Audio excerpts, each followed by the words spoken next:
Today we're diving into something that honestly reads less like a standard environmental report and way more like a devastating edge-of-your-seat manifesto. It breaks down a catastrophic water and environmental crisis unfolding right now in a neighborhood in Islamabad, Pakistan. It's a story about illegal infrastructure, the unbreakable laws of physics, and a fierce grassroots rebellion led by an unnamed mother. Let's get right into it. Just listen to how this document opens. The movement's central figure, who simply goes by the anonymous woman, starts with this incredibly haunting line. She says, "In the name of the one who hears the unheard, I speak to you today not as a name, but as a mother." She deliberately hides her identity to prove a point. She wants to strip away all the politics, all the religion, and all the social class distinctions. The campaign focuses entirely on the raw, undeniable human cost of this disaster rather than who is delivering the message. Section 1. A sinking, silent city. All right, so picture this. We're not talking about a massive, sprawling metropolis here. We're talking about a tiny neighborhood, just 250 households, about 1,200 residents, but crammed into this small footprint in heavy-duty, commercial-grade tube wells. According to the source data, these wells are sucking out between 400,000 and 500,000 gallons of water every single day. The sheer volume of water being violently drained from beneath this single community is just mind-boggling. Now, what's really fascinating about this document is how it turns the mirror on the community itself.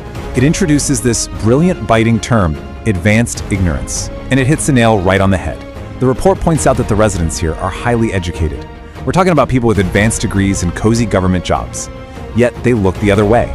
The campaign absolutely roasts them, arguing that they prioritize their political affiliations and their daily conveniences over the safety of their own homes, willfully ignoring the literal destruction happening right under their kids' feet. Section 2.4.3, the 15-foot catastrophe. So let's look at the law versus reality.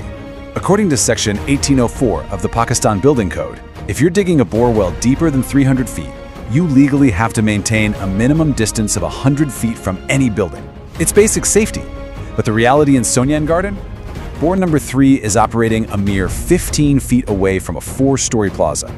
15 feet! That is an 85-foot violation of the law. They are running a massive industrial drill at just 15% of the required legal safety distance.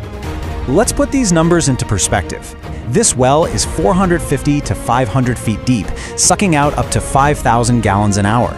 Annually, we're talking about nearly 29 million gallons of water from one single illegal hole in the ground. No official no objection certificate, no environmental impact assessment, zip.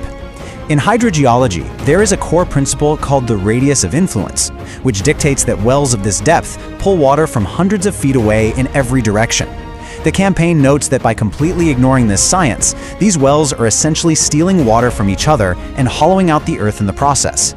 And that exact scientific ignorance brings us to this utterly terrifying number, 85%. You see, underground water actually provides the hydrostatic pressure that holds soil particles apart. When you pump out 500,000 gallons a day, the soil violently compresses. The report notes that subsidence in this area is projected at up to 150 millimeters a year. That means the ground could drop a full 1.5 meters in a single decade. And if even a moderate earthquake hits, because of that 15-foot distance we just talked about, there is an 85% probability that adjacent buildings will just completely collapse.